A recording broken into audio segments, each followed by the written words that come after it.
Siang itu matahari begitu terik. Langit biru tampak gumpalan-gumpalan mega di atas awan.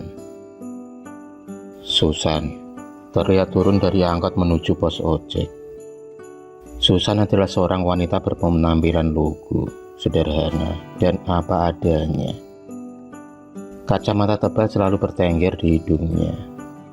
Tubuhnya agak pendek dan berbadan gempal. Susan bekerja sebagai karyawan di sebuah pabrik. Penampilan yang jauh dari kata modis itu membuatnya jadi bahan bulian di antara teman-temannya. Dari kata-kata cupu, kampungan, dan desa, umpatan-umpatan itu seperti telah terbiasa didengarnya.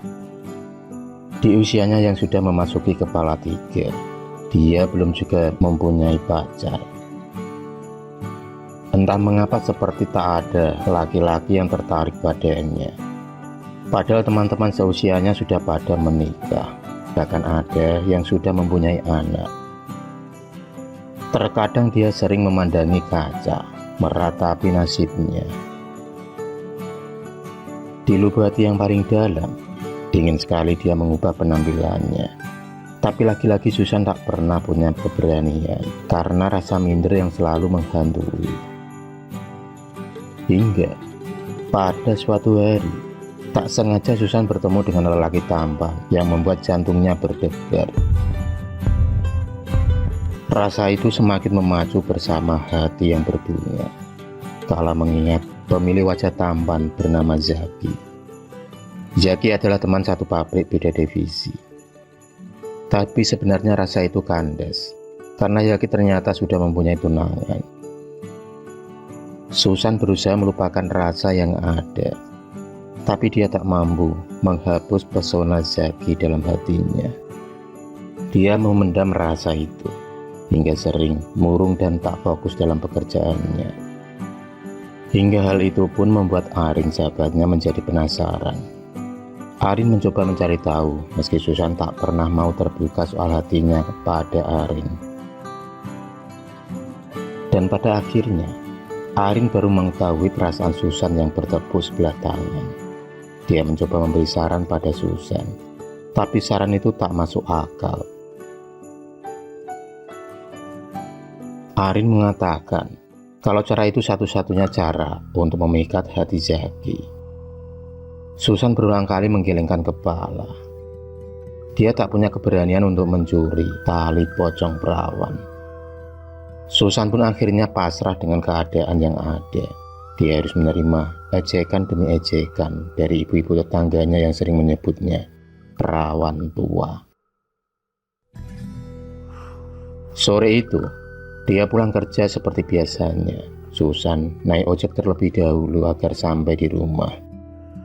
Tak sengaja di tengah jalan ada segerombolan orang menuju area pemakaman. Susan pun bertanya pada Mang Aji, tukang ojek yang ditumpanginya. Siapa yang meninggal, Mang? Dan kata Mang Aji, jenazah itu adalah jenazah Ambar, gadis dari desa sebelah yang meninggal karena penyakit. Mendengar jawaban itu pun Susan teringat kata-kata Arin tentang tali pocong perawan. Setan telah merasuki otaknya. Dia menyusun rencana agar bisa mengambil tali pocong gadis tersebut. Sehingga malam pun tiba. Segala keberanian dikumpulkan Susan. Dia pun kemudian menuju ke kuburan di mana gadis tersebut dimakamkan. Susan berjalan mengendap-endap. Sesekali Susan kembali berjalan mundur untuk mengurungkan niatnya. Tapi kata ibu-ibu tetangganya yang sering menyebut perawan tua semakin terngiang di telinganya. Ditambah lagi wajah Zaki yang selalu menari di pelupuk mata, membuat niatnya kembali bulat. Dia kemudian mencangkul sedikit demi sedikit gundukan tanah yang masih basah tersebut.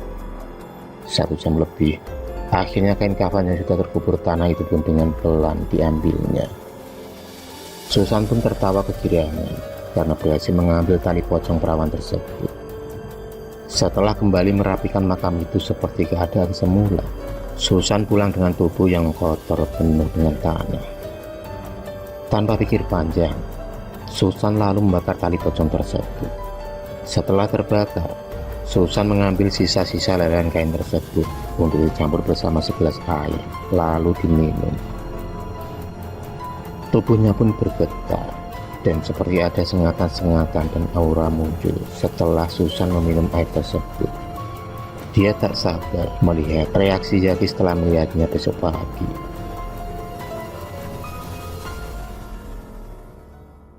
Pagi pun tiba. Terdengar suara ayam berkokok. Susan begitu tampak segar saat baru bangun.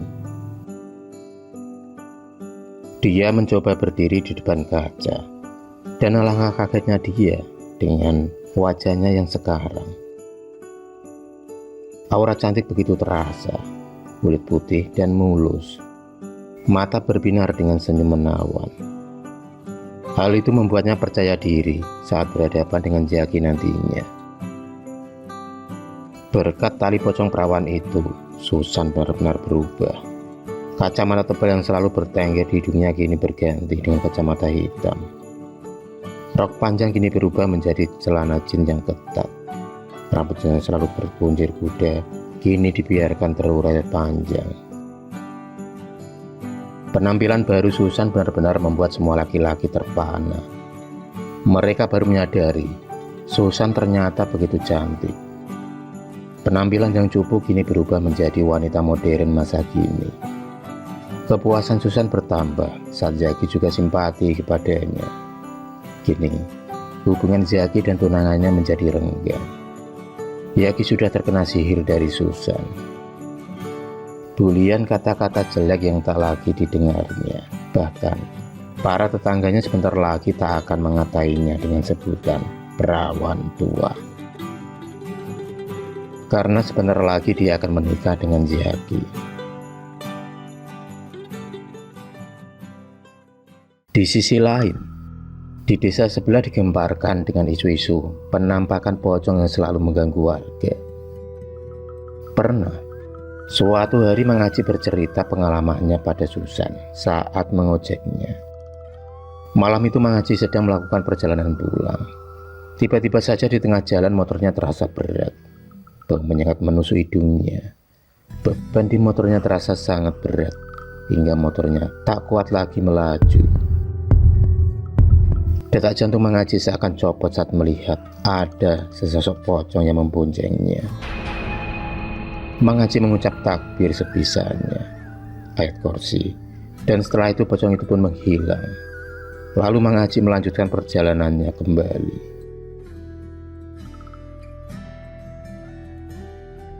Mendengar cerita Mang Aji, Susan bergidik ngeri. Cerita-cerita pun berlanjut dari satu mulut ke mulut yang lain mengenai warga yang sering diteror pocong, hingga membuat Mang Ujang bertanya-tanya, kenapa bisa ada pocong? Mang Ujang adalah orang yang dahulu pernah menguburkan jasad gadis yang meninggal karena sakit.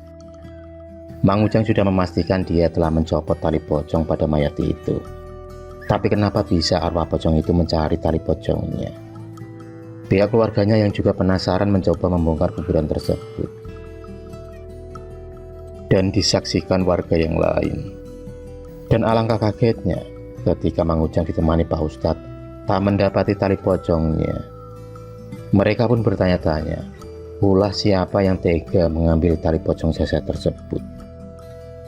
Para warga sepakat membantu mencari pelaku pencuri tali pocong itu, karena kalau tidak, pocong itu akan terus bergentayangan meneror.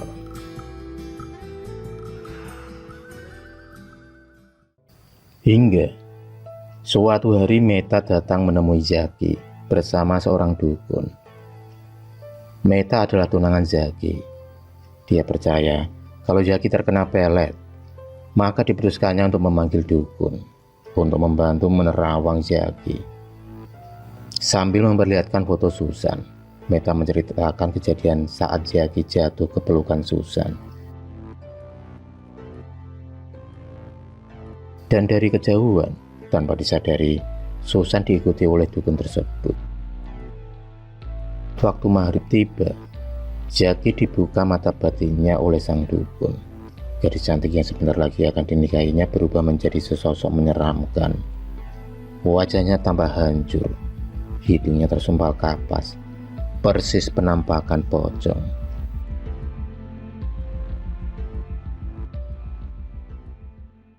Zaki lalu lari ketakutan setelah melihat sosok hantu di balik wajah cantik Susan.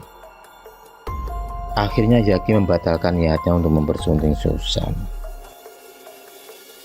Susan pun kemudian frustasi dan hampir menjadi gila dengan keputusan Zaki.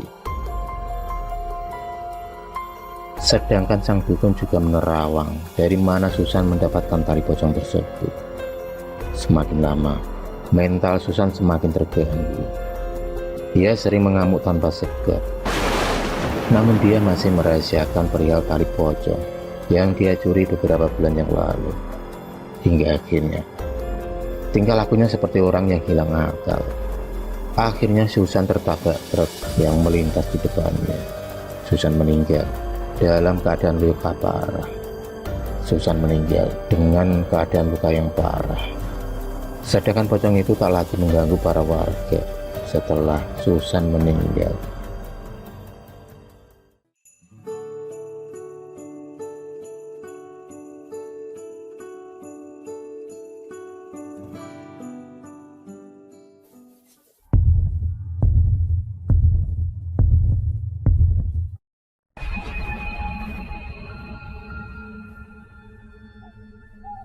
Terima kasih sudah menonton video cerita bergambar ini.